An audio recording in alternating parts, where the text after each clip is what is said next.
Welcome to our Season 15, Week 3 wrap-up.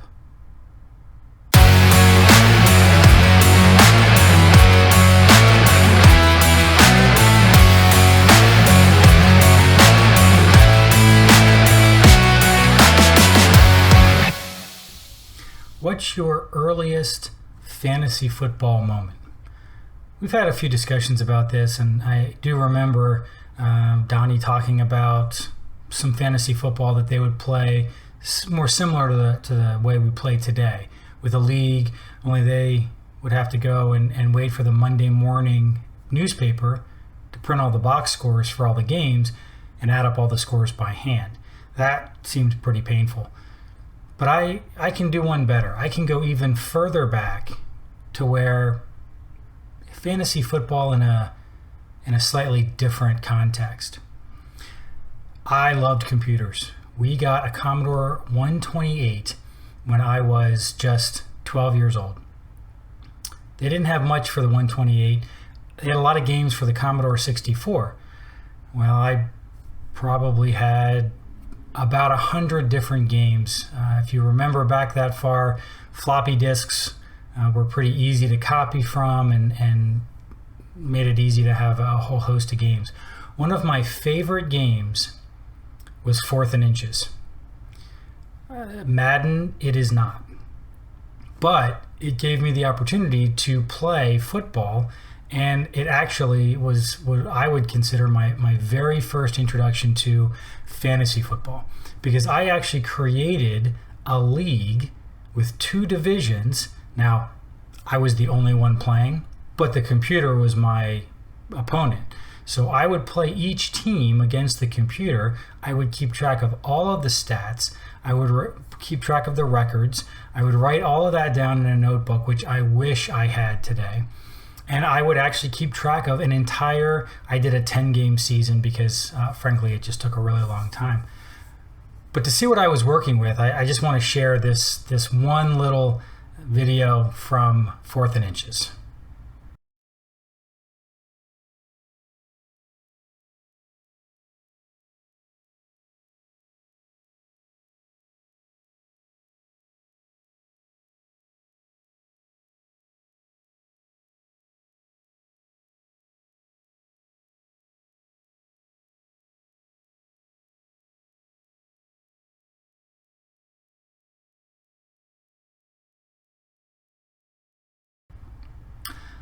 Like I said, Madden, it is not. But at just 12, 13 years old, I created this whole fantasy football league and kept track of all the stats. That was my earliest introduction to what we now know as fantasy football. What was your earliest introduction, if you can remember back that far? It always stems from a love of the game, but then how did you take it to the nerd level that we do today? Interesting thoughts. Let's look at week 3. We'll take a quick look at the scoreboard from this past week, starting with the battle for number 1 in the West. Did not disappoint. It ended up being just about 5.5 points there, separating what is now first and second place in the West Division.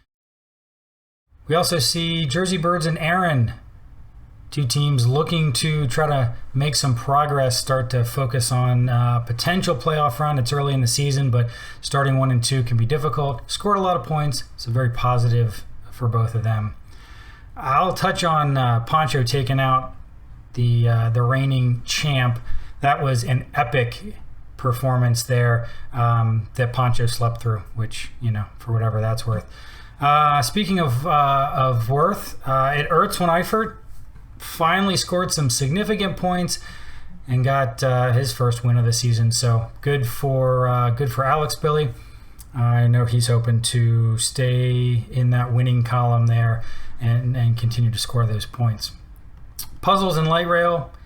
Puzzles seems to be a little distracted. So handing LRC a pretty easy win there. We'll touch on that as well too. So that's a quick look at the scores. Let's dig a little bit deeper into 2 of the games that had some pretty fantastic finishes. First, let's talk about Pancho carrying the torch and taking out the reigning champ, making good on his challenge to us to not let him win. Through 3 weeks, we have not let him win. But if you watch the game, that was in question. That was definitely in doubt. Let's just take a quick look at the numbers. So here we see the final box score of the game. Obviously a super close game as you look at the numbers at the very end. Just 0.22 points between them. Not a record-setting close game, but still one of those games that makes you very, very anxious. If Keith had been watching, he may have felt confident going in because, frankly, the Rams weren't doing very much. Stafford was off target. They hadn't scored a touchdown. It was 9-19 at the very end of the game. Now, maybe he was nervous if he was watching it, realizing that Stafford's going to start throwing. And in that flex spot, there we go. Some guy coming out of nowhere. Now, as we got to the 2-minute warning, again, Rams down 9-19. Puka's sitting here at 7.5 points. And that gives John a grand total of just 134.8. Obviously, that is not enough to beat Keith. Just about 5 points, right? 4.5 points, give or take. Coming out of the 2-minute warning, Puka gets free running down the right side. Stafford finds him for a 37-yard gain. We know that that's 3.7 points plus the one for the reception. That is a 4.7-point play. Early in the game, wouldn't have been a big deal. Wouldn't have been noteworthy. However, it takes Puka from 7.5 to 12.2, giving John exactly how much he needs with 2 yards to spare to beat Keith. And so Keith remains winless. Challenge accepted. So now the other game that I wanted to highlight from this past week was Light Rail Coyote against Puzzles. It was a blowout. 56-point win. We know that in the past we've seen how many points Light Rail can score provided his team stays healthy. But this game leads me to the week 3 overreaction. Would someone please score some points against Don Chris? He's sitting there at just 101 points per game. I know it's early in the season, we're only at week 3, and sometimes one low score can skew the numbers quite a bit, but for crying out loud, let's take a quick look at the numbers as far as points scored and points against. It's very, very lopsided. 300 points per game, or 300 points total, 101 points per game. The next closest one is Pancho down here at 346. That's 115 points a game. 14-point difference in just the lowest two. I mean, let's go to the flip side there. 430 points. That's a whopping 143 points per game in just the first 3 weeks. Look at the spread on that. How different that is. Do you think Light Rail would be sitting at 3-0 if people were scoring 40-plus points more against him each week? I would venture to say no, although he is third in points scored, so possibly would still be 3-0. But look, come on, let's do our part. Let's do just a little bit more. Let's even the playing field a little bit after this week, because Don Chris, you're up. Challenge to you. Let's try to keep Keith winless. Let's go back to the standings and just take a quick look.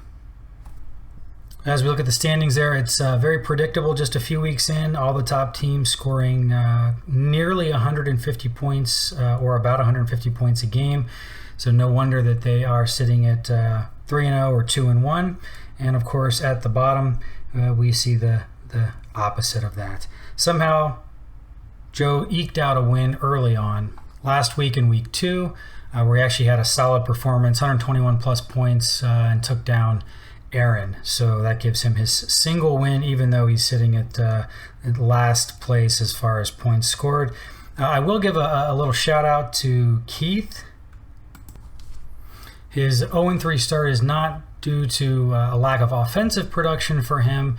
He's middle of the pack, ranking 6th in points scored. He just happens to have hit a couple of buzzsaws along the way early on here. But as you notice, everybody has a somewhat decent chance early enough in the season that even an 0-3 start can be overcome, knowing, of course, that Keith has never played well during the regular season in the years that he's won the championship. So let's see if we can keep him winless for as long as possible. And so as we look ahead, enjoy week 4. Just to give you a little sneak peek of some of the things that we have to look forward to in our recaps this season. We have some special guests that will be joining us over the next few weeks, and a special guest host that you'll have to endure for just a few weeks as well. So enjoy week 4.